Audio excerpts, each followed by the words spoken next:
welcome back to the Gold Coast Titans Frontline Podcast. We are back, baby. We are so back, Blaze. People might be watching on YouTube right now and wondering, why are you in a suit for a podcast that absolutely does not require a suit? And the answer to that is simply look good, feel good. And I feel good right now, baby. I don't know about you, man, but I feel really good. What a result on the weekend, mate. How are you? I'm going pretty right, Mr. Clarkey, son. That was an unbelievable one. That was an absolutely unbelievable game to be a part of. And yeah, look, obviously, if you guys didn't know, I'm actually currently in Fiji right now. So that's why you can see the green screen's not really working, because I don't actually have a green screen behind me. But how good, how good was that game? It was something that you need to have context to really understand how important that one was for us, because, a lot of teams out there, they're going to be like, wait a second, one game, whoop-de-doo. The Melbourne Storm will say that. The Sydney Roosters will say that, because they're used to the success. They're used to that real quality that you get on a frequent basis. For us, we just come off the absolute whooping of our lives against the Rabbitohs, and then the most embarrassing game in our history against the Tigers. And then to go and do that, what we just saw, we were expecting to get beaten by that kind of margin. A lot of people were expecting to get beaten by that margin. But like I said to you last week, Dane, it was interesting to see that from our perspective, it looked like a loss was coming. But from an outside perspective, from your other podcast, people were saying, oh, there's a little bit of a nice little chance there. So I don't know, just really, really good times. It's great that myself and Clarkey don't have to defend the living life out of this club for 1 week, and we can just kick back and relax a little bit. And that's why I made the joke most redeemed on the wrap up of the round that I do on my page, mate. I tell you what, the only thing that has annoyed me with this week was coming into the game, I didn't see too many people tipping the Titans, nor suggesting we'd win by even 13 plus, let alone now 60. You've seen everyone. Oh, but all of a sudden we beat the Warriors, and it's just the Warriors. They're not going that well this year anyway. and all these little excuses come out. But it's like, hold on, if you knew that before the game, why not make a hell of a lot of money by betting on the Titans to win by a significant margin? Mate, we were paying we were paying $4.50 to 1 just to win this game, let alone, buddy, by 60 points. 60 points, mate. 60. Just remind everyone, 60 points, mate. Jeez. It was literally the perfect performance, man. The only thing is, if we kept them to nil, we did let him get our one try, which brought up the Devil's digits, actually 666, which is a little bit freaky as well. Hey, guys, quick housekeeping point. Follow the Frontline on Instagram and join our Facebook group. Both are Titans Frontline. You will see exclusive ticket giveaways in there where you can sit with us inside the Frontline and add to the atmosphere. We gave away some tickets for the Warriors game as well, and no doubt the people that won those had the time of their life in the Frontline. Please subscribe to us if you're watching on YouTube, or follow on your podcast player. And with that, we'll move to our Titans news section. Only one for the casualty ward, mate. Jaden Campbell. Breaking records wasn't the only thing that he broke, unfortunately, against the Warriors. He did fracture his hand. And as a result, he will miss the round 18 game against the Sharks. We've got a bye this week, and he's hoping to return against the Eels at home, which will actually be awesome because it's his 50th NRL game. So he'll get to celebrate that at home, fresh off breaking the record. And he's also been charged with grade 1 dangerous contact. So he's $1,500 poorer. Sorry to hear, JC, but hopefully you got shouted that much worth of alcohol after breaking that record on a huge night after, mate, because you deserve it. That's a quick, easy one for the news, mate. There's literally nothing. So I wanted to... No, there is more. There is more. There is more, buddy. There's one more thing. Do you know what it is? There is one more thing. I do know what it is. Eh? We have partnered with the Manly Seagulls in the NRLW. Oh, so there's two more things. All right, two more things. So I'll say my one, you say your one. We've partnered with the Manly Seagulls, actually, because the BMD, so Women's Reserve Grade, ends in Queensland Cup before the NRLW kicks off. So typically our Titans players that aren't in our NRLW top 18 or strongest 18 wouldn't play footy. So we've actually partnered with the Manly Seagulls, who are in the New South Wales Cup equivalent of the NRLW, and we'll send our players there so they're still getting some match fitness. Not a bad move. I mean, keep our players fit, partner with the Manly Seagulls. I'm okay with it, mate. So that is what we'll be doing for the NRLW season. And the other bit of news that I forgot is... You go. Do you actually I don't know. I've got no idea. Firstly, listen, welcome Manly. Not a big fan of you until Cherry Evans leaves, but also welcome Manly. But secondly, it is that apparently Carter Gordon is actually being potentially allowed to come early. So him and Mark Nwanga from the from the Waratahs, he's going to Sydney Roosters next year. Mark Nwanga and Carter Gordon. Apparently, the Wallabies coach has said, hey, listen, you guys might be able to go. There's just a few things that they need to look into first. So, yeah, that's pretty good because we want him training now. We want him training right now because, Mark, he's like a winger. He's an outside back. But Carter Gordon, he's a spine player. So we need him practicing right now. And actually, one more bit of news that I will edit in here because I forgot. I'm wearing a beautiful Gold Coast Seagulls vintage tie, which I picked up from a Canberra op shop for $5. Very cool there. Also got a joke, mate. I don't know if you're going to get this one, but if you do, I'll be impressed. So I heard at the speakers last week, they asked the Warriors fans in the crowd to count how many girlfriends they've had across their life, and they all fell asleep. I don't get it. When your kids can't sleep, you say count sheep. 1 sheep, 2 sheep to fall asleep. And can we please move on from this stupid segment? This is awful. Hey, I can make that joke because I am my family's from New Zealand, so hopefully I won't get cancelled for that one. Oh, here we go. Yeah. Play the card. I'll play that card just to get away with that one. This is not the week to get away with it anyway. You don't want to be from New Zealand this week. They're all hurting badly, bro. They're hurting badly. They are, mate. Yeah, look, hopefully some of our listeners got that joke. I'll tell you what, mate, we'll do a review and a quick preview of everything Origin, as it is that time of the year with a focus around our Titans. Let's move to the under-19s Origin rep review first. So the Blues under-19s women defeated Queensland 46 points to 4. I want to ask you, who do you think stood out for you from our Titans players in this game? Yeah, I kind of have to go back here and have a look at. I know Queensland got absolutely whooped in this one. I was live streaming it, but there wasn't really a significant standout here for me. I do think that just to quickly go through, we had Matakina Gray was there. We also had, I think, Teresia Liasusu is also Titans. Yep. Maliala Sua as well. So, yeah, I don't think that it's really difficult for a player to stand out when you're down 46 to 4. You're losing down 46 to 4. And for New South Wales, I can't see anyone there who really was a part of us. So, yeah, look, I couldn't really tell you. If anyone, I would say Matakino Gray. But, yeah, unfortunately, really disappointing one there for the Queensland women's team that had most of our representatives. I agree with you. I'm going to say Gray as well. She did go off injured in the second half, but that's because she was putting her body on the line. And she had some powerful carries, some nice offloads. I think that she could cover the edge as well because she is a lighter middle forward, but she's fast and mobile as well. So in my mind, whilst the Maroons did get thumped pretty badly and she wasn't a massive standout, just because we do have that last spot on our bench that kind of is up for grabs, I think she might have done enough to nab that in this game. So interesting to see there. When we talk about the under-19s men, the Blues also won there 14 points to 10. We had 2 players in this game, Zane Harrison for the Blues and Sam Stevenson for the Maroons. Did either of them really stand out to you? Well, Zane Harrison was actually 14th man, but he switched to the 18th man by the start of the game, so he didn't play. Zane Harrison didn't get to play, unfortunately. Yeah. You wouldn't notice him, buddy. He's going to come flying, son. But yeah, Zane Harrison didn't play. Sam Stevenson obviously did. Nearly scored the first try of the game as well, actually, Sammy Stevenson. I thought he was pretty decent for the most part, and I think that was a really top-tier standard of under-19s football that obviously New South Wales won 14 to 10. But yeah, look, I thought that Sammy Stevenson really put in the shift, and he didn't end up scoring a try, but like I said, he nearly did with the first one, but I think it got chalked off for a poor pass or something like that. But yeah, some really good talent there, and unfortunately Queensland lost, but would have loved to have seen Zane Harrison play, but he's only 18, so next year he'll obviously play again. Yeah, 100%. And, Sam Stevenson, he played well enough, but I just think there were some other more eye-catching performances in that game. It was a high-quality game, but the players that did have the NRL experience, you could kind of see they were a little bit of a class ahead, most notably Chevy Stewart. So I think players like that did steal the show.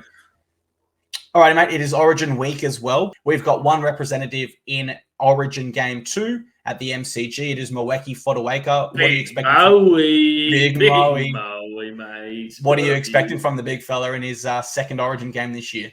Yeah, look, I was showing my support. Unfortunately, Mr. Sam Jenkinson was throwing insults Moe's way because Sam is a New South Wales fan. And after the game, we had a lovely time, beautiful 66-6 win. We're at the back. I'm saying, get around your Moe, big game on Wednesday, and you've got this clown, this absolute New South Wales clown, just giving it to him. Obviously, guys, we're joking, by the way. Sam's a good bloke, but look, Moe, no, we're not joking. We're not, and I know he's listening too. You suck, Sam. You suck.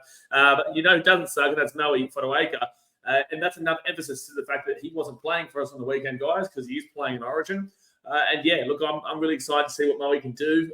This is going to be a really tough one down there at the MCG. The last time Queensland won at the MCG was 1995, which was 1 year after I was born, and I think 2 years before you were born, yes? Yeah, correct.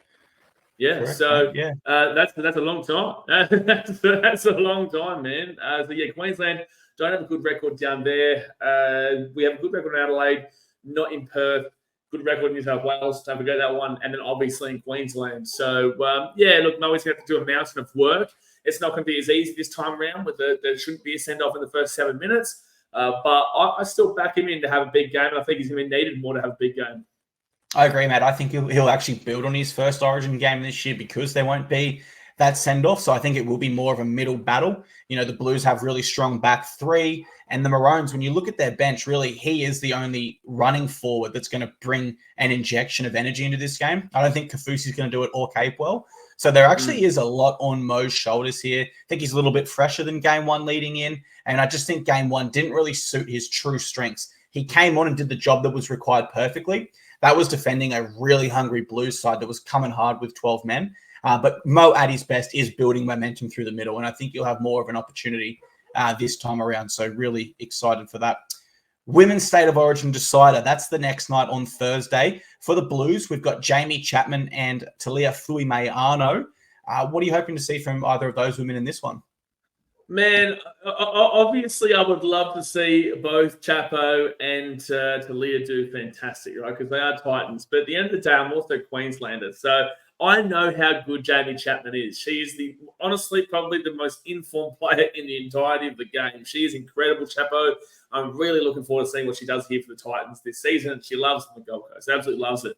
So to change the emphasis around, I would prefer them to hold off their quality performances because this is the do or die game here inside of Origin. We are going to game 3. I think that it would have been New South Wales would have won the series if we actually still had that 2-game series, which we were up until last year, because New South Wales won the first game by 8, I think it was, and Queensland won the next game by 1. So, anyway, point of matter is that Chapo Fuimeano, love you girls, but no, settle it down, hold it off this week, please. But we do know the quality they possess. I actually do want to see, and this is speaking from just a Titans perspective, not an Origin perspective, I do want to see the Blues use Fui a little bit more. I think they gave her like 7 minutes in game 2. She is a genuine attacking weapon and someone that you can bring on in that 13 role or need to replace someone at centre 5'8". She is your woman there. And as for Jamie Chapman, I actually think she looked a little bit injured last game. She wasn't at her normal pace. Limping at times, and also the wet conditions meant the Blues were really limited as to when they could shift that ball wide. Well, I would agree with you there. I would say the reason why you probably, I think we said this after the game 2 when we did our podcast, is that the back line could never do anything in that game. It was so wet that it was literally pouring down the entire time. And I'm glad that the Gold Coast has been actually quite free from rain this year because New South Wales, Sydney and Newcastle have been bucketed down for a long part of this season, which is crazy. But yeah, I do think that Chapo was limited based off of that wet weather. And I think Talia was on the bench for the first part, wasn't she? Yeah, she was for most of that game. So hopefully some more minutes for Fui, and hopefully, not hopefully because I am a Maroons fan, but I do think we will see Chapman score a try. And from a Titans perspective, I hope she does to keep that hot form up before we head into the NRLW season. As far as the Maroons go, mate, we've got 4 reps there. Vania Politi, Shannon Marto, Jessica Elliston, and Lauren Brown. Of that bunch there, who are you expecting to stand up and have the best game? Well, Shannon Marto, I believe, won the player of the game, the best player in the game for game 2. We just need to see no hair pulling this time around, Shannon. But with that being said, she was fantastic. We know what Shannon Martin and Jessica Ellis can both do. Obviously, Lauren Brown was unreal. She actually won the game for Queensland in the end with the field goal and just with the way she was playing towards the back end. And Vanya Politi is so strong. But I think that if I'm going to look towards, because Politi usually plays pullback for us, but centres/wing, and it's at Queensland level, because Tamika Upton is the best player in the game, Dalian winner last year. I think that if we're looking for someone to have a big one, it's going to be between. I'm going to go Lauren Brown again. I'm going to say Lauren Brown again. I think she's a really underrated player. I think that when we picked her up, it took a little bit of time to get used to the Gold Coast system, and now under Karen Murphy, I think she's really, really crushing it. And that showed when she was a big impact in game 1 loss when she came on, and then in game 2, obviously won the game there with Queensland. So I think she's a severely underrated player in the NRLW, and Lauren Brown for big dub. I honestly couldn't single out one of our players, man. Like, I think Polite needs some early ball. She's integral to us scoring points as she breaks tackles, gets that quick play of the ball. And then I'm just so proud that the entire state's front row, both props and hooker, is Titans. And I do think that between Elliston, Marto, and Brown, if they all play... Is 9? Yeah, she's at 9 for this game. Destiny Brill got ruled out with injury, so they'll put Brown. She was named at centre last game, mate. I think she came off the bench, and they've moved her around this series. So she was centre last game, but then she came on. I think she started the game in halfback, wasn't it? Yeah. I think she had in halfback, but a little bit all over the shop there. But we know she'll float and she'll run and she'll do what she needs to do. 100%. She can play halves and hooker, and she can transition between the two seamlessly. I do believe that those 3 players are good enough, genuinely, from what I saw at the Titans NRLW last year, that if they have 8 out of 10 performances, the Maroons can win this game, and probably will win this game, if I'm honest. If all 3 of them step up, we get the 150 metres from Jess that she's capable of, 180 plus from Shannon, and the multiple try assists like Loz. We saw 3 in the NRLW Grand Final. Maroons can win this game, man, so... I'm certainly hoping our girls are up to it in that one. All right, this will be everyone's favourite segment this week. A bit of a shorter podcast because we don't have to preview a game, but we're going to recap our win against the Warriors. We defeat the New Zealand Warriors 66 points to 6. And I just want to add to how special this win was, because it is our club record for our highest ever points scored and our highest ever winning margin in history. Jaden Campbell also broke individual records for the most ever points scored in an individual game by a Titan, and he also broke the most ever goals kicked. Alofiana Khan-Pereira scored his first hat-trick and then made it 4 tries, and we were missing Tino, our captain, Moeki Fotuaika, our only rep player, Brimson, an Origin rep level player. And when you talk missing Mo and Tino, you probably want to say, well, who have the next 2 best forwards been this year? And a lot of people would agree it's Jamin Jolliffe and Cleese Haas. Big Jimmy. They were both out as well. Plus more injuries. That's literally just the injuries I'm mentioning there. There are more. On paper and on form, we had no right to win this game, let alone shatter club records. So this was extremely special watching at home, mate. But I got to ask you, how was that stadium atmosphere? Mate, that was it. That was something that...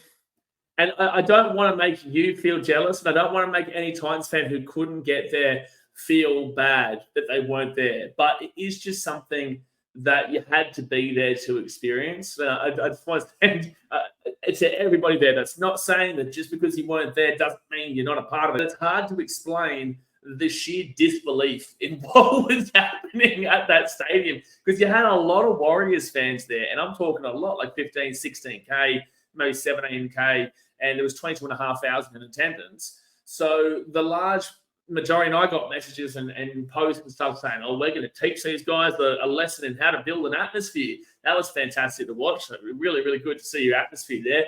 You were leaving the stadium with 30 minutes to go. When Adam Lofty scored that intercept, Warriors fans were out of there. But yeah, look, I thought that it was just sheer disbelief for the large majority of this game, because we kind of started taking it away from the 10th minute mark. It wasn't just like a late on game explosion. We consistently played this entire 80 throughout and dominated from the outset. It was something we've never seen before in Titans history. And, you know, I was so happy. If you guys have watched the vlog, if you haven't watched the vlog yet, I suggest doing it, because it is a crazy, crazy vlog. But it was just like to see the happy faces around our stadium and to see, all the flags. Whoever came up with the idea to bring out and give free flags to everyone, the little flags to everyone, was fantastic because that was awesome to see all the little flags waving whenever we score. And people got amongst it. Luckily, the club also gave us some microphones and put it in front of the front line to make it even louder across the stadium, which definitely worked. It was just the atmosphere was surreal. And that's not even talking about the actual game, really. It's just the atmosphere was something of disbelief that I can't explain to its fullest extent. You had to be there. Well, I've actually got a little bit of a controversial take for this game. Let me know what you think. But hear me out in full, because my first sentence is going to sound ridiculous. Our performance this week, compared to that of last week, was not too dissimilar. Very controversial. He's talking about Tigers game. Just to clarify for everybody, he's talking about Tigers game. For the Tigers game. Now, in that Tigers game, we had 9 line breaks. The difference was we did not ice one of those opportunities or chances. And I feel like that made us freak out a little bit. And it was kind of, instead of let's stick to this game plan, it was, oh my God, we've missed out on so many points here. We've got to chase them. We've got to get them back. And that led to so many errors. It wasn't funny. Believe me, it wasn't funny. This round, we had 12 line breaks. So fair enough. We had 3 more line breaks this round. But we won by 60. And last week, we lost by 8. Now, I just think no footy fan can tell me on surface level that an extra 3 line breaks equals a 68-point swing difference in our favour against stronger opposition on the ladder. I think the difference this time was our execution. We were very precise. We completed an 87% completion rate, and we didn't put ourselves under pressure. Most importantly, though, we iced our opportunities. And that's where that was the main difference between last week and this week. And I know it's controversial, and most people probably won't agree with me. Do you agree with me that they weren't too dissimilar? Yeah, no, I was going to jump in before you move on to the next point, is that they were the exact same. And I was speaking about this I even spoke about this with Desi after the game. Nice. And a few of the boys and whatnot. And it was like, we all have the exact same opinion that we should have flogged the Tigers. And this is why I say context matters, right? Because people go, oh, you lost one game. I know it's the Tigers, it's embarrassing, but, you shouldn't be acting too over the top. And it's like, you don't really get it. There is so much context that goes into it and so deep-rooted issues that we had at that time. And hindsight's a great thing, guys. People, we're going to give you a harsh reality soon and say, like, look, we've got to still keep our feet really dead set, rooted to the ground here. It was one game, but also don't lose the energy and keep that firm energy. But yeah, it was the exact same performance, man. It's just that we, and to go over one of your points you just said, you said something that we left, it made us freak out and feel like we left points out there. There was a moment I brought up to you last week, and I said, when we passed the ball out right, we dropped the ball, but it went backwards. And then it seems like at that point, the boys freaked out as they kept going down that right-hand side. They freaked out and then slowed it down from there.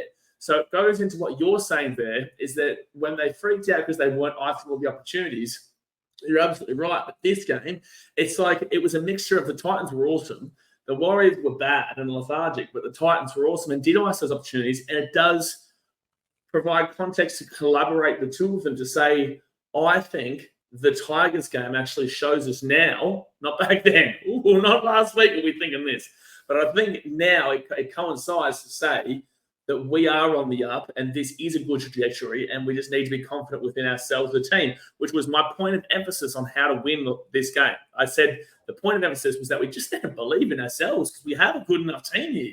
We do, and that's how we won. 100%, man. One of the most popular questions we get on this podcast is, who do we need to sign? What changes do we need to make? And this is evidence that we don't really need to go out and sign someone. Like, if a quality player becomes available, of course we look at them. Of course we sign them like a Carter Gordon, right? But we don't look at our roster now and go, we are so inferior, we must chase signings. And we probably have done that in the past around that 2013, 2014-ish era, I would say. And it was fair back then. Up until recently. I'd still say up until the last couple of years. Yeah. And on the Tigers game, like, we had 4 line breaks in the first 10 minutes. If we convert those opportunities and are more precise like we were against the Warriors, we're up minimum. Like, JC didn't miss a goal last game. So let's say we're up 24-0 there. That's a whole different game from there. So the precision was what really pleased me the most. Mate, at the function last week, we were saying, I know this is going, we can't remember last week, but it is similar, and that's why we're talking about it. Yeah. Is that at the function last week, we were all under the same thought process. Also, shout out Chris Nell. He was in Japan this week. He's never allowed to come back to a game ever again because every time we win, he's not there, but he was there in Sydney last week. We love you, Nelly. I know you're probably listening. We love you, but you're banned. I know you're head of membership and whatnot, but you're banned. You can give everyone else memberships. Not yourself, buddy. All right? Not yourself. But everyone at that function was under the collective agreement that we should have won that game by 50. Well, we've gone the next week and we have won by 60 with the exact same kind of performance, just icing the opportunity. So they are the exact same. 100%. Nelly, do the responsible thing, mate. Self-exclude. Don't worry, though. There is a place on my couch with a cold beer waiting for you. You can go to the city. You just can't go to the game. You can go to the city, just not to the game. The head of membership wasn't able to be here today, guys, because unfortunately when he's here, we lose. So that's a positive. That can be Steve Mitchell's opening address. Look, the outcome of this game, I suppose it's the elephant in the room. Let's address it. Part of it was the Warriors being very poor, and we shouldn't get too carried away because even if we play to that level, we're not going to beat every team by 60 every week. It's literally not possible, right? Even the Panthers didn't do it when they won 3 in a row. But the great news to come out of that is if we execute that game plan as well as we did, or even slightly worse, we can and will compete and give ourselves a genuine opportunity to beat every single team in this competition, including the likes of the Penrith Panthers and the Melbourne Storm. Guys, I know I'm getting real controversial in this segment, but I believe it to be true. The way we play will not always result in winning by 60 points, but it will result in us being a genuine chance to win every single game. We had belief, we stuck to the process, we made a few errors and overcame that adversity, and we remained firm with the game plan. Kieran Foran was a huge part of that. I loved his leadership out there. I liked the win. I loved the win. But what I loved most about it, Blaze, and you touched on this as well, just want to add an extra bit to it, we went on with it in the second half. Now, as Titans fans, dude, we are so used to, like, I'm just thinking, like, we go up 20-0 at halftime, and then we're the sort of team that'll win at 30-28. And we leave the game and we go like, great first half, but God, we only just got away with it that time. Like, and we're not even sure if it's a positive. Like, we're also saying we just got away with it. And the first half was good. Or we go, that first half was atrocious. The second half was good. I think the only game that differs from what you're saying is the Cowboys game, because there was excuses and there was context to that where we had lost all these players just in the second half, and the Cowboys came rocketing home. Outside of that, we felt extremely relieved and very proud and positive of the game. But 100% in regards to other games, yes. Yes. Yeah, man, 100%. And I'm just so proud that we played out the full 80. That is genuinely one of the greatest Titans performances throughout our history. Like, I know when you think greatest performances, usually you go to overcoming adversity, maybe a field goal win when you weren't expected to win. And we've had some beauties over the years. But in terms of just sticking to the process and playing for the full 80 minutes, that was a really, really special week in our club's history, and I loved it. I will re-emphasize this for everybody. We were $4.50 underdogs to win this game. That's by 1 point. We were $4.50. That's a massive. The Warriors were $1.22. To make it understandable for everyone, $1.22 means if you put $100 on the Warriors to win, you win $122. So you win $22 itself and the money back. If you put $100 on the Titans to win, you would have won $450, and so an extra $350. That's to tell you how much the bookies didn't believe in us. Now, not only did we win by 1, we won by 60 points. So we would have won with a minus 59.5, a handicap, which is just insanity. It is absolutely insanity. So this is the best win of our entire history. It is. You know, I don't care about all the previous, because we broke records. We were completely facing adversity in the fact that we had all three of our best front rowers gone in this game. Plus Cleasy's been so good this season so far. You know, we've had all these players out. I know the Warriors had a couple of players out with Origin, but realistically, they should have absolutely whooped us, but they did not. So to go and double down what Clarkey said here is that, yes, we do need to realise this is one game, but also look at the similarities between the last 2 games, not the Rabbitohs game, forget that. But look at the similarities there and realise this is actually a trajectory. So the Rabbitohs game throughout this entire season, after round 4, the Rabbitohs game is the outlier. That's the one outlier. out of the entirety of this season so far, really, because the first 3-4 games, they were all in the same little circle. They were all jammed together. And then since those games, everything else is exact same except for the one outlier, the Rabbitohs. So I don't look too heavily at that Rabbitohs game. And I say, I reckon maybe the Rabbitohs just showed they were just good on that day. I don't think that was too much of an us thing. I do think that it brings it into context. Yep, and the Rabbitohs have gone on to not lose since that game. They've got 4 in a row. And as we pointed out after that Rabbitohs loss, even the best sides like the Panthers lose to the Warriors unexpectedly at Magic Round, or the Sharks, who are 2nd or 3rd right now, they go and lose 42 points nil. The Storm, they lose to the Sharks at home when they only have Daniel Atkinson as their half.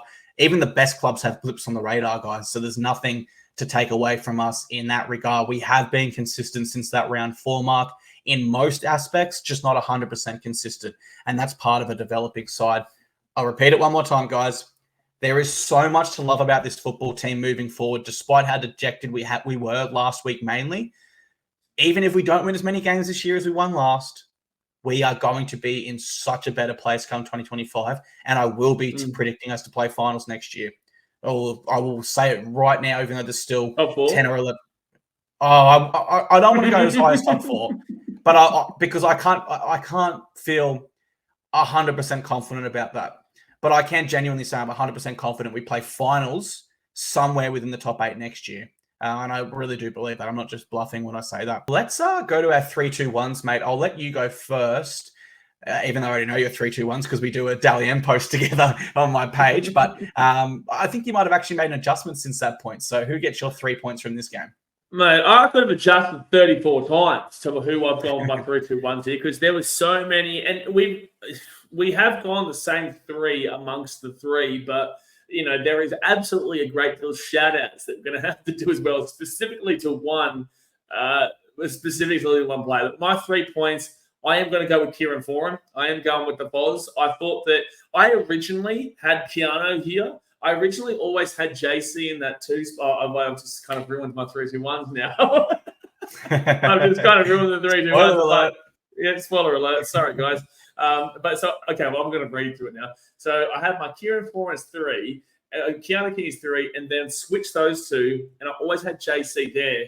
But then JC has every right to be there too. So I've been on an absolute wavelength trying to find this one. But I did decide to go with Kieran Foran in the end because I just think that not only was he offensively unbelievable, I had like 4 try assists in this game. Absolutely wrecked where that Storm guy was on your post saying that Jerome Hughes should have been, was better than Foz, which just simply wasn't true. That was crazy. Yeah, it just simply wasn't true. Apparently beat him in every stat. He said not true at all. Foz had 4 try assists. 4 line break assists. He was absolutely superb defensively as well. Like, I don't want to just look at the attacking numbers. It goes back to that game against the Cowboys, I think it was, where Foz just would make try-saving tackle after try-saving tackle, and that's what he's done again here in this game. So it's unfortunate they didn't get on the score sheet. I think he really did deserve to be on the score sheet. But with that being said, he assisted a great deal of times on that score sheet. So, yeah, big shout out there to the Big Foz. Absolutely. Look, because you've already gone into detail for your 3-2-1, so you just want to go through and roll who got your 2 and who got your 1? Yeah, may as well. Also, another thing, Kieran Foran, 17 tackles, no miss. Just want to remind you of that. Number 2, Jaden Campbell. I think that he was absolutely fantastic. There's no way that anybody could say he didn't have a great game and could argue that he could be with that 3 points there. The only reason why I didn't give him the 3 points is because he did nearly have a 50% tackle efficiency. So he had 7 missed tackles in this game with his 20 tackles, which, again, that's the only negative that you can pinpoint there. But also we found out that he's had a broken hand since like the first minute of the game or a fractured hand of some sort in the first 4 minutes. So it does make a little bit more sense there. But how good was he? Absolutely phenomenal. 4 tackle breaks, had a line break, he had 2 line break assists, he had 3 try assists. That one for Kinnan Palasi was so strong, which we'd love to see there at JC. So he'll get my 2 points. And my 1 point does have to go to Special K. Keanu Kenny, just what is he? This guy's a freak. He really is. He's an absolute freak. He's so humble as well, which we love to see. That try that he broke away for going down the northern end of Seagulls late on in the game was just fantastic.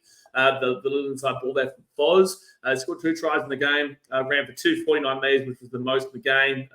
3 line breaks. Also try assists, 6 tackle breaks. he is providing us a significant conundrum to what we do, because AJ Brimo, the Brimdog millionaire, Daddy Brimdog, posted on his story the other day. I did laugh about this with him after the game, where he said, "I'll back to the centres I go." Yeah. Well, I think Brimo is aiming to return for the Sharks game, which JC will be out of. So Brimson would naturally slot to 6 in that one. And then we've got the big question next week when JC's back for the Eels at home. But they do that. Do they do that? And I guess we'll speak more in depth about this next week when we have the team list and whatnot. But also, do they do that? Because Tanner is still there, and they may go with Tanner rather than going with AJ off of injury into that 6th role to partner with Kieran. Because Tanner, when he was healthy, actually started to do some really good stuff. And also, with JC gone, who kicks that? Who's our converting kicker? So that's a big thing. We can talk about this after we do our 3-2-1s. But they're my 3-2-1s. I'll give a shout out to someone. We know who it is once you go through yours. My 3 points is Jaden Campbell. Look, he broke our club record, and why that makes me so happy and proud and just fulfilled as a Titans fan is his dad, in my eyes, is our greatest player of all time, Preston Campbell. That's why we have a grandstand named the Preston Campbell Stand. So his dad's the biggest club legend, and his son, a second-generation Titans player, now holds the record for the most points in a single game. Incredible history. Like, I just love it so much. I just love it. I don't even know how to say how much I love it, but I do. I really love it. 2 points, Kieran Foran, 4 tries, this incredible defense, and just an immense level of composure about his game. Just so important to our team, and we really need him to go around for another season to be a mentor. Sorry to interrupt you, but on Kieran Foran, I just want to throw it out there. He has received so much hate of late. He has received so much hate of being too old, too slow, and honestly, he's too good, baby. And I put this up. The haters have gone super quiet, man, on Kieran Foran because, man, this guy doesn't deserve the amount of hate that he does get sometimes. And honestly, I'll always back this man in. He puts his absolute soul on the line for this club. I'm very close with him and his partner, and I will always defend them because it is absurd the amount of disrespect that Kieran Foran has gotten recently, that he's just too old when you've seen that he is not. We've seen this game here. He's absolutely crushed it. 100%. He's been one of our best and most consistent players in every game he's played this year. Without Kieran Foran, it all crumbles. He is so important. Mm-hmm. And I think we saw what it's like without Kieran Foran in round 1 against the Dragons. Just didn't work out for us at all there. My 1 point goes to Keanu Kinney. Live wire at the back. Brilliant spark. Brilliant attack. Always there around the footy and hunting for opportunities throughout the full 80 minutes. Really, really proud of Keanu and the form that he's been in these past 3 weeks. Great purple patch of form. And for the player you're going to give a shout out to, Blazer, I was actually thinking before, the Maroons have Kurt Capewell coming off the bench, right? He averages 55 meters this year. I just wish for the Maroons' sake they had a player that broke 8 tackles, had 3 offloads, ran 200 meters, and has otherwise been in brilliant form this year. I just wish we had a player like that, right? He's great. Fun fact, that is one of the players, wasn't the player that I was thinking about, but also does deserve a massive shout out there in David Fafita. He was incredible, man. You just can't stop the guy. The guy that I was mainly referring to, though, was the one that, didn't score 1 try. He didn't score 2 tries. He didn't score 3 tries. He scored 4. 4 tries, man. 4 tries. And to go back on what you said before, the moment I knew we'd won that game, and this is crazy because we're up 30-0 at the time. We're up 30-0 and we still don't know if we've won the game. Thanks, Gold Coast. Was when Lofty had that intercept. When Lofty had a Campera, got that intercept and broke away. I literally, so if you guys watch the vlog, on that try, he's at the 10 and gets the intercept, gets to the 40 on our side of the field, and I'm like, in my brain, I'm like, there's no way he gets 40. He's done. So I turned around and looked directly at a Warriors fan and saluted. Within 60 meters, I literally looked him in the eye and just saluted them because they were doing a bit of yapping and whatnot. And then I think they left like 5 minutes later, to be fair. But yeah, very, very funny there. So yeah, Lofty deserves it. Also thought that I don't think he missed a tackle. He didn't. Oh, sorry, he did miss a couple tackles. But with that being said, didn't concede a try on his wing. So a lot of the time he does cop a little bit of flack, and justifiably so at times. But this is not a game that you could be giving him any flack. He was just absolutely incredible. And like you said, Dave Feeder also Keenan Palacia, he had a great game. That's his first great game, and he is very self-aware. And he said on the vlog at the end, he's like, I'm just glad I couldn't, pull my finger out. And it's like, it's great that he was aware of that, man, because, we love him and we love that he's here. Just need to see him return that Broncos form. And honestly, he did. Yeah, 100%. I think Keenan is a guy that next year, once he's got all of our systems and processes down pat, and with other stars like Tino, Jolliffe and all those blokes returning, he probably will go to a new level. But yeah, it's good. Tino is a new signing for Des. Tino is a new signing for Des. Essentially is. Yeah, man. Look, you could shout out the whole team realistically. I do love that story about saluting the Warriors fan. That's iconic. Like when Michael Jordan he said, I'm going to close my eyes for this free throw, and took the free throw and he still got it. Yeah. That's on level with that. That is awesome, mate. So just imagine for 60 meters watching as the opposition, who are last, mind you. Also, another stat, the team in the last 5 rounds, I think, has actually won their game, which is a crazy stat. But yeah, so just imagine you're down 30-0 for last in a game with all your fans in attendance. You're ready to pop up and have a great time in beautiful sun on the Gold Coast. You can see this bloke run down the field and make it 36-0, and you look down and there's just some big Titans fan just saluting you. The whole 60. That's like a poem visualized, a poem in motion. That's beautiful, mate. I might have. Wish someone had a video from up there. That would have been so fun. And I wish someone put the Titanic music in the background and you like slow motioning with the salute, and then it just cuts to Luffy in slow motion, just getting down the field. Amazing. Don't forget, guys, for our Frontline's finest leaderboard, we are keeping count. It's behind closed doors, and we will award a real physical medal to the Frontline's finest at the end of this year. And with that, we move to the affiliates recap. Unfortunately, our former feeder club, the Bears, do thump Tweed 56 points to 14. I think Tweed are really hurting with our injury toll at the moment at NRL level and not getting as many top 30 players available to them that we thought they might at the start of this year. Look, they were only down 14-8 at halftime, but then the Bears did dominate in the second half through the experience of their NRL players. Tommy Weaver did make his return, though. Blaze, how did he go? Yeah, look, Tommy, he's back. He's ready to rock and roll from his injury. 12 runs for 72 meters, 2 tackle breaks, has 17 tackles, with just the 3 missed. Unfortunately, did get sin binned in this game, gave away a penalty and 2 set restarts as well as an error. So, look, it was his first game back after an injury. He's trying to work as hard as he possibly can to get back in.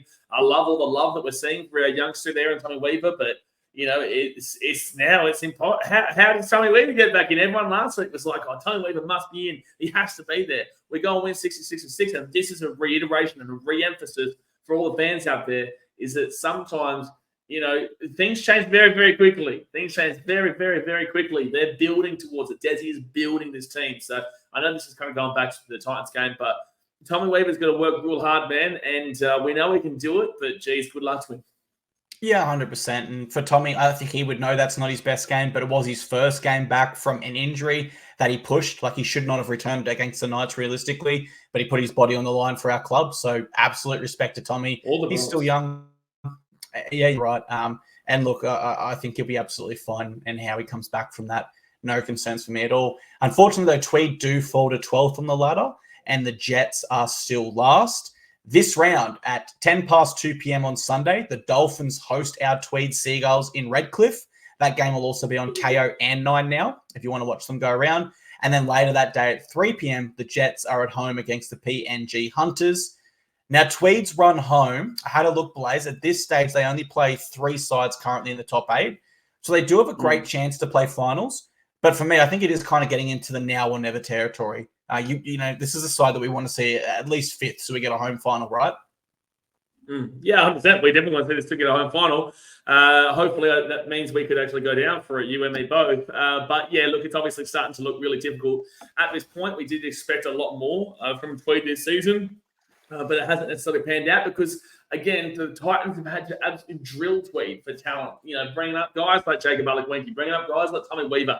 Keanu Kenny was not expected to be, here the entire time. He's expected to be a Tweed for a lot of the part of this season, but obviously now he potentially could be our number 1 fullback. You just don't know. So, yeah, they've been gutted for talent throughout the year, and Tommy Weaver's been out too, but now it's good to see him back. Need to go on a run now. 100%. And so, yeah, just to add context to what you said, the Tweed Seagulls affiliated Titans that we probably expected to be there this year would have been Jacob Arlick. Oscar Bryant has been there. Jaden Campbell at stages potentially. Isaac Fa'asumalawi has been there at times.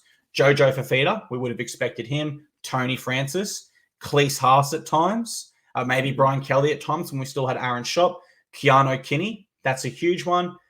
Keenan Palacia, Tommy Weaver, and Ryder Williams. So we really haven't had the full complement. I think even if you add 4 of those blokes there, like that Tweed side fundamentally changes and becomes a lot stronger. So that is something we need to consider absolutely when we say it's been a disappointing season, but we haven't had a full complement like we did when we were with Burley last year.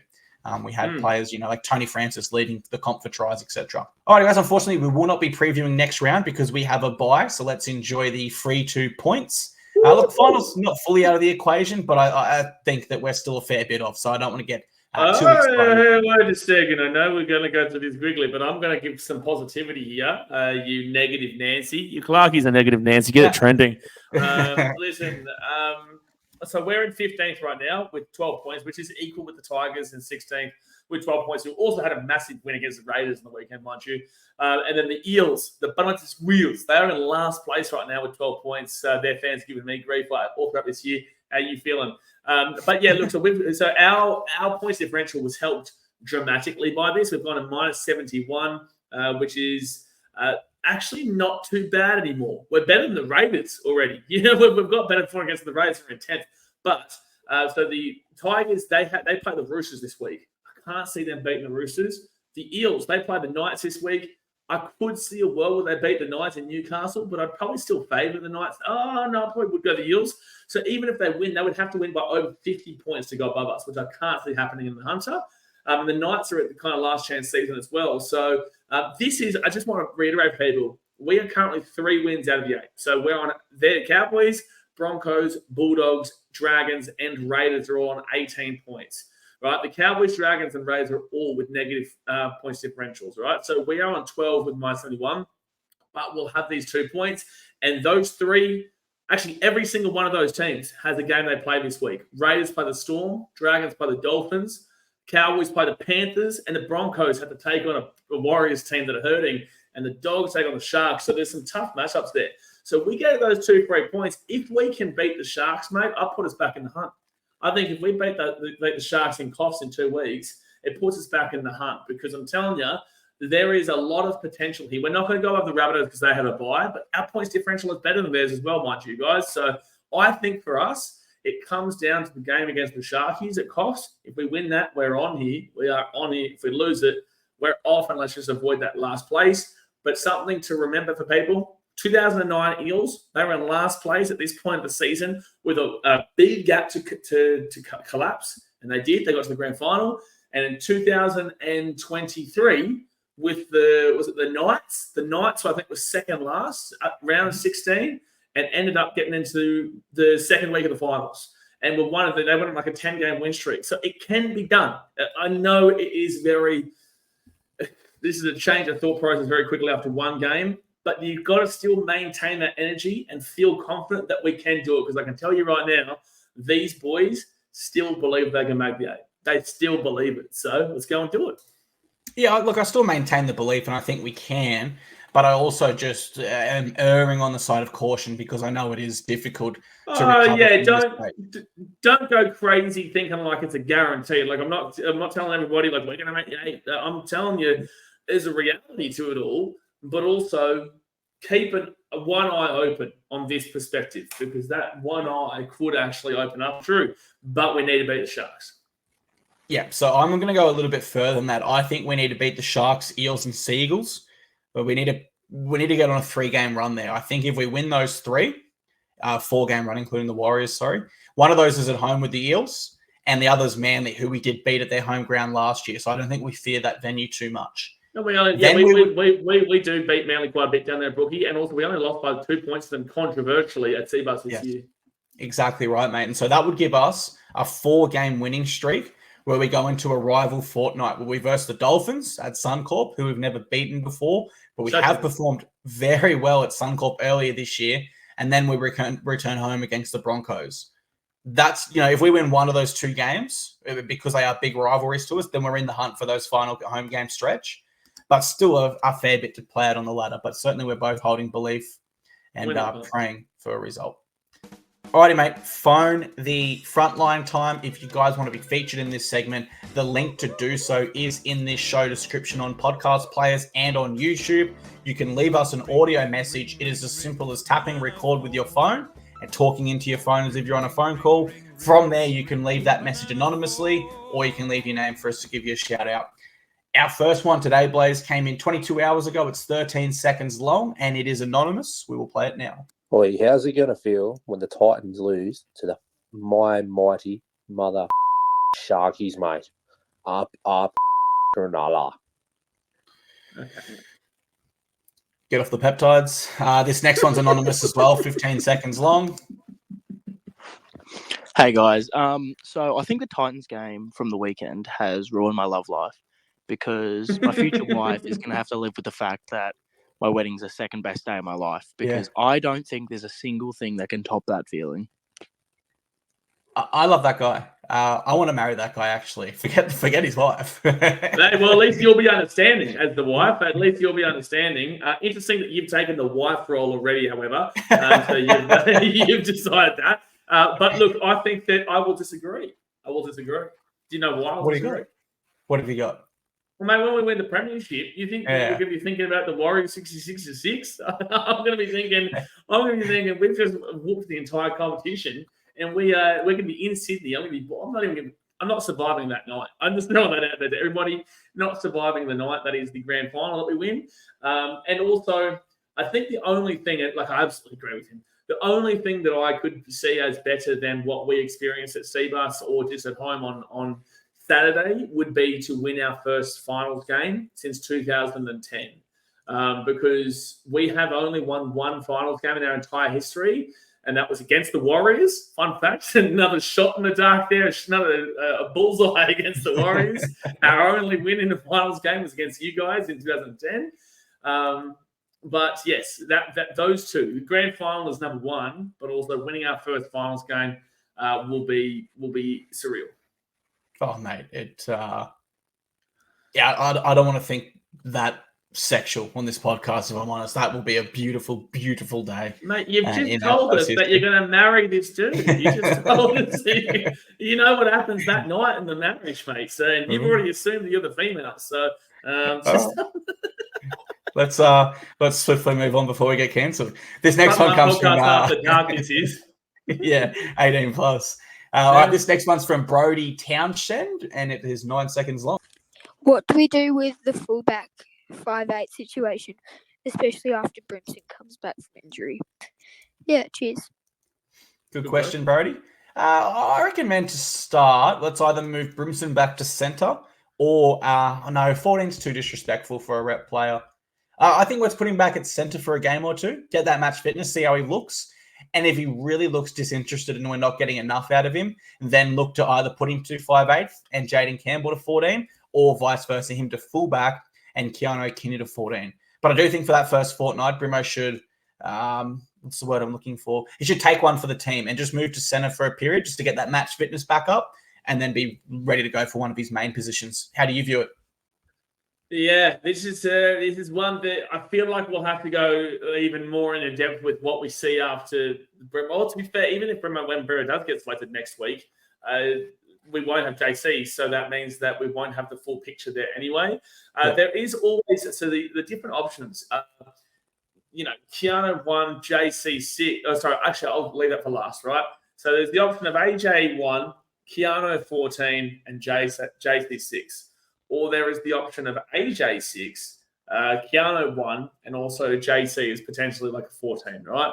Which I don't think is going to be the case. Or there's the option of Kieran Foran doesn't re-sign, and which I think he will. But there's the option of JC going to the 7, AJ staying in the 6, and then obviously Keanu going to the 1. But then you have to factor in Carter Gordon into the equation as well. And I think obviously a lot of people are kind of past the Tanner Boyd, but in the same sense, very good depth there, right? But then there's also this extra option here that people don't really talk about. That is potentially, remember how we always spoke about maybe AJ could be a 13? Maybe it could be a 13 there. We don't have a spot locked up there. Cleese has been doing some really, really good stuff. He can't push to the back row, so it would be actually a battle between him and Cleese because Isaac Lee would be finishing up by the end of the year. Also, shout out to Isaac. What a game he had on the weekend. Definitely that front flip, back flip, whatever he did, the front flip was amazing to see. But there is the option of maybe going with like a Cleese starting 13 and AJ kind of being that floater for everywhere, but also a smaller 13. Yeah, it's an option. And Mal Meninga, an Immortal and the current Kangaroos coach, when he was with us, he actually said he believes Brimson's best position will be hooker. And he wanted our coaches to trial him there. But none of our coaches, mainly Justin Holbrook at the time, did. But if you guys remember the World Nines event around then, AJ actually did play hooker for Australia in the World Nines that we won. So a little bit of experience there.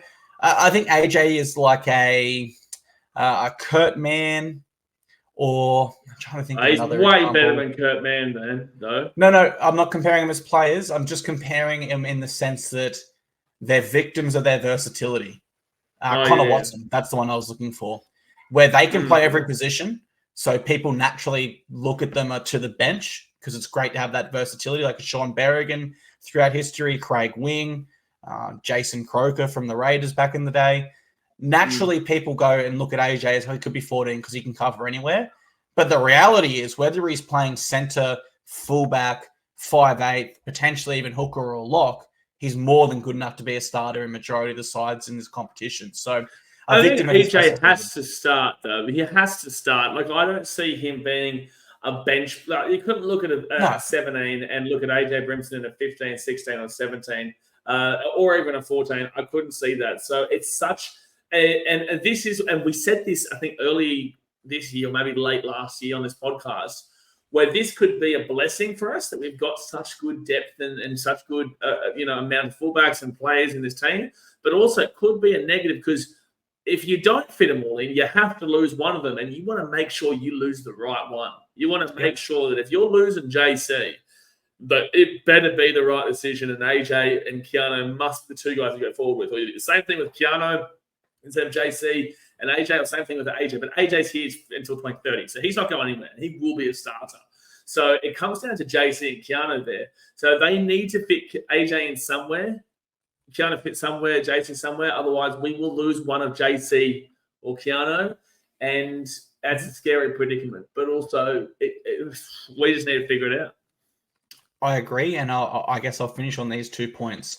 Number one, if AJ does come back and right away he's in the fullback, Keanu Kenny just has to understand there is a natural pecking order at our club and in the NRL.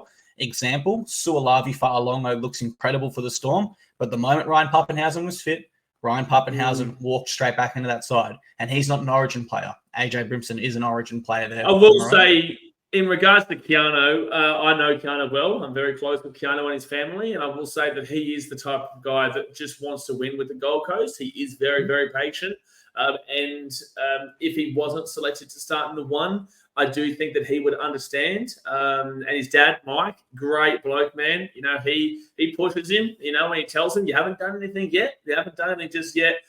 You've got to keep on moving. Just this one game or these couple of games doesn't really mean anything unless you're consistent with it.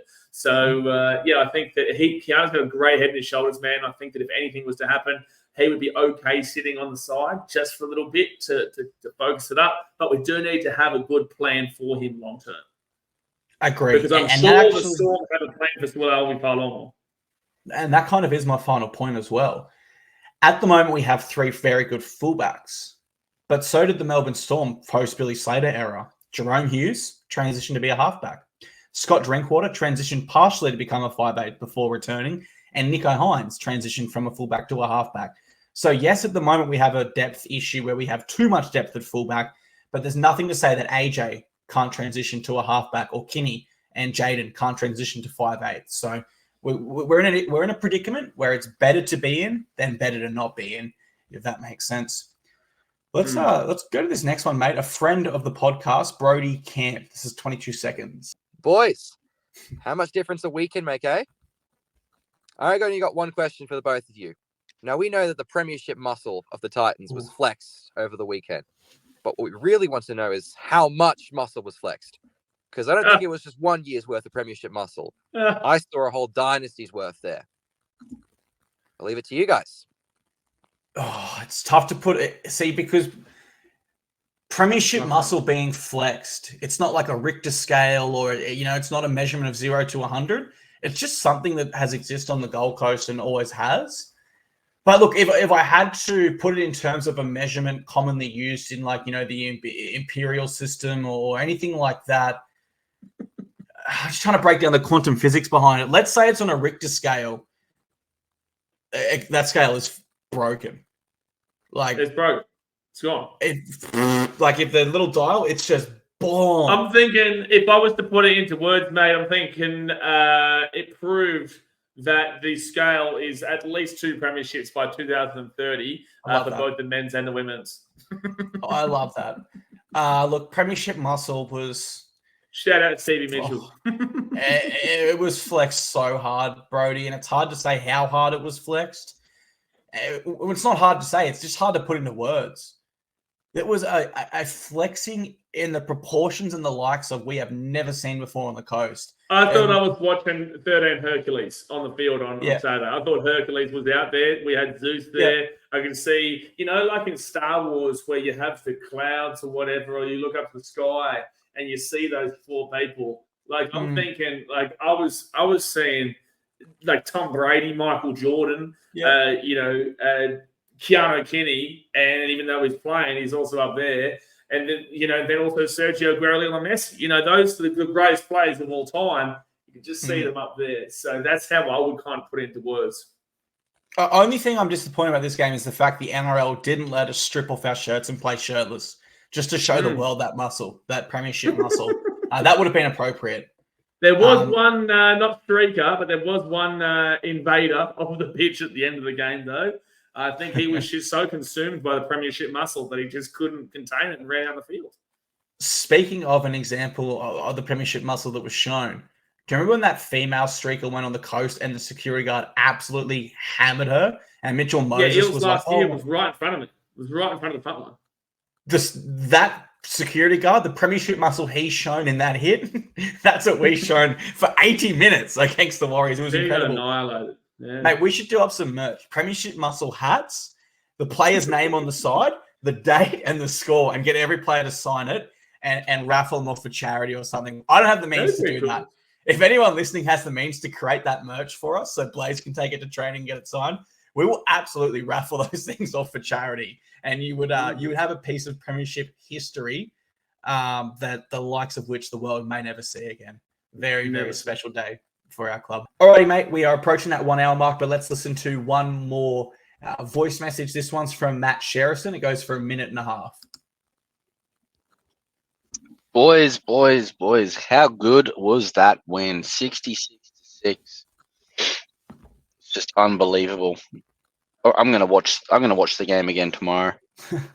Anyway, I feel so happy for both you guys, especially you, BKR, going to every game there and away, that we finally got that win. You must have just been so happy having a win at home, full of Warriors fans. It's amazing. I watched your YouTube video, Struggle is Real, and I've thought my whole life watching the Titans, since they started, that we're the most hardest team to support, and I've always been there, highs and lows, and one day, exactly like you said, there's going to be no bigger party when we finally get that premiership. Bigger party, buddy. I remember a couple of years ago when we didn't win for like 365 days or whatever, and as soon as Sami got a try, like last couple of minutes, I actually cried. Like, that's how passionate I am, you are, we all are. Much love, boys. Let's go. Let's go, Matty. Thanks for sending that in, man. Yeah, on that game, I grabbed my dog at the time, and I was jumping up and down screaming, "We are the champions." We certainly weren't, but we won a game, and that's all that mattered at that stage, man. That was an emotional day.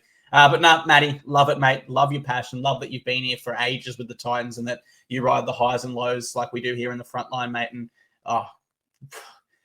just messages like that really sum up how much it means to everyone that our club was able to do this for us. the people that, spend our hard-earned, spend our hours, our time, our energy, give everything to this club. They gave us so much happiness back. So it's a day I'll never forget. Really, really special stuff, mate. What are your thoughts on Matty's message? Yeah, incredible, man. And this is a big reason as to what I say to everybody all the time. The footy is the face of it. It's the community that I care about. Obviously, at the end of the day, the players as humans and the players as guys, that's what we care about. The fans who are there with us and understand the difficulties. Like I said, the hardest time of sport. It is the hardest time of sport. I know Tigers fans and whatnot, they all try and say.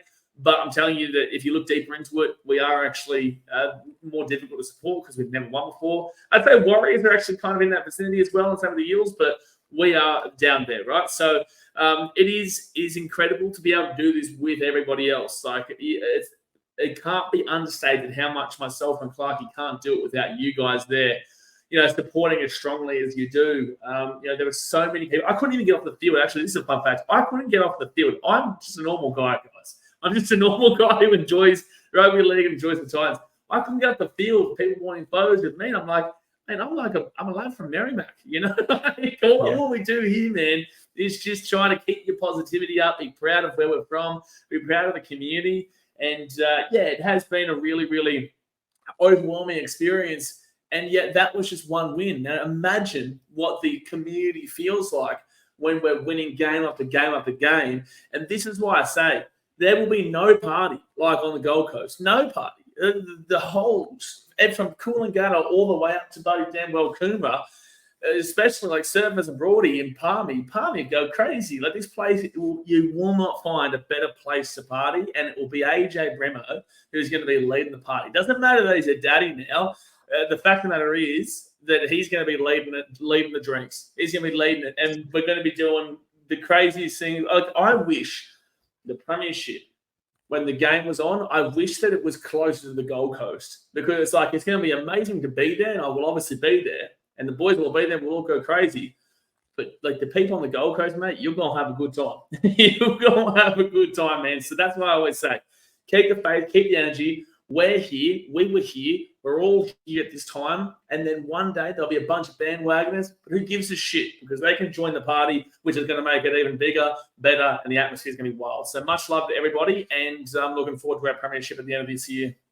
100%. Well, maybe not 100%, but look, we've always been there, and we always will be there, and that's the most important thing, guys.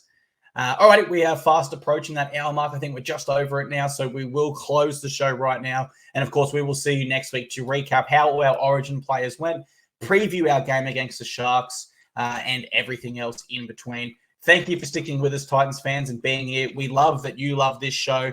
We want to use it as a growth tool for not only the front line, but also the wider Titans community, and really use it as a vessel to share our love for this club, because we know that you listening right now love it equally, and that's something really powerful. Blaze, speaking of love, mate, I love you. Sign us off with a zing. Thank you, mate. Thank you very much. Guys, if I do cut out at points throughout this episode, and if the Wi-Fi looks a little bit shaky, it is because I'm in Fiji right now. I did decide to take a bit of a mental reset. I planned to do this after, I think, the Tigers game, and I said, I've got to go see my family and my daughter and whatnot, because we had a bye after it. So I went to the Warriors game, mental reset, and the internet over here is not exactly fantastic mundo. So we do apologize about that, but we still want to get out some content for you. Obviously great to be a part of this club, this community, and we keep on fighting that good fight. Actually, just before we jump off here, who do we want to win this week? We want I would still say the Warriors beat the Broncos. I'd rather the Broncos drop down with this. I would say nice versus Eels. I'd probably go the Eels to win, just because it doesn't matter about that last place right now. I want to think about getting to the 8, and the Knights losing would actually help us. Next one, Manly got a bye. Who cares? Rays lose the Storm, no brainer. Dragons lose the Dolphins, yeah, whatever. Cowboys lose the Panthers. Broncos to lose to the Warriors. There you go. And Bulldogs to lose to the Sharkies. That's the best kind of situation for us. But do you have anything to say before I jump off? Only one thing, baby. We love it. Oh my God, that's our zing muscle right there.